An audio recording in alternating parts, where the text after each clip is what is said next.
दोस्तों, आज हम लोग माइटोकॉन्ड्रिया के बारे में जानेंगे और इसके क्या कार्य हैं उनको समझेंगे। ठीक है, तो माइटोकॉन्ड्रिया क्या होती है? माइटोकॉन्ड्रिया क्या होती है? ये जो होती है कोशिका द्रव में पाई जाने वाली बहुत ही महत्वपूर्ण रचनाएं हैं जो कोशिका द्रव में बिखरी हुई होती हैं। ये क्या होती हैं दोस्तों? कोशिका द्रव में ये बिखरी हुई होती हैं। अब जब हम लोग इसे प्रकाश सूक्ष्मदर्शी से देखेंगे तो ये सूक्ष्म छर्रों या धागे नुमा, दानेदार या फिर गोलाकार दिखाई देते हैं। अब इनकी संख्या जो होती है, यानी माइटोकॉन्ड्रिया की जो संख्या होती है वो जंतु कोशिका में ज़्यादा होती है, जबकि पादप कोशिका में इसकी संख्या कम होती है।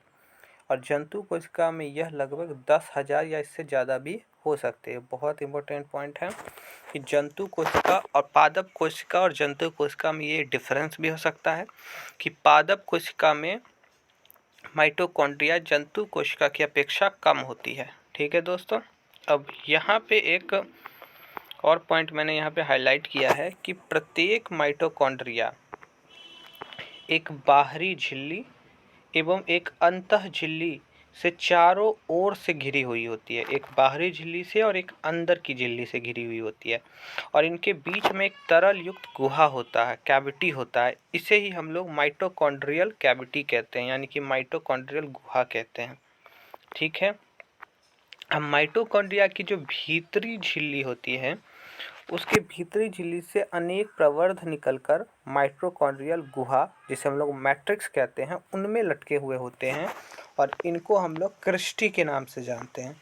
क्या कहते हैं इनको? क्रिस्टी कहते हैं। तो क्रिस्टी क्या होता है? तो क्रिस्टी क्या होता है? छोटे छोटे प्रवर्ध होते हैं जो माइटोकॉन्ड्रियल गुहा मैट्रिक्स में लटके हुए होते हैं, इन्हें हम लोग क्रिस्टी कहते हैं। ठीक है, और इनमें जो होता है कोशिकीय श्वसन से संबंध एंजाइम भी मौजूद होते हैं।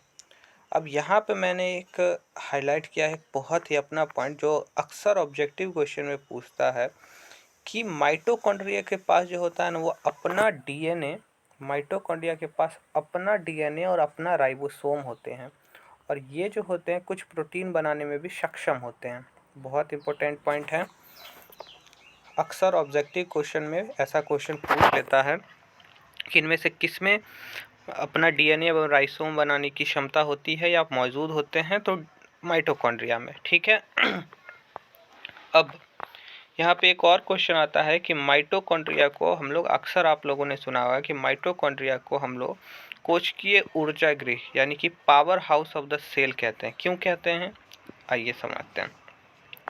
माइटोकॉन्ड्रिया में जो उपस्थित कोशिकीय श्वसन के एंजाइम होते हैं, इनके चलते भोजन का संपूर्ण ऑक्सीकरण होता है। ठीक है, अब ऑक्सीकरण होता है तो इसके लिए क्या होता है, जीव के लिए ढेर सारी ऊर्जा मुक्त होती है और यही कारण है कि माइटोकॉन्ड्रिया को हम लोग power house of the cell कहते हैं। क्या कहते हैं? Power house of the cell कहते हैं। अब यह जो ऊर्जा होती है, यह ऊर्जा एटीपी, जिसका फुल फॉर्म होता है एंडोसिन ट्राइफॉस्फेट, के रूप में जमा रहता है और कोशिका नए यौगिक के निर्माण के समय इसी एटीपी में संचित ऊर्जा का इस्तेमाल करते हैं। ठीक है, तो ये थी माइटोकॉन्ड्रिया और इसके कुछ महत्वपूर्ण कार्य। बहुत इंपॉर्टेंट है एग्जाम के पॉइंट ऑफ व्यू से।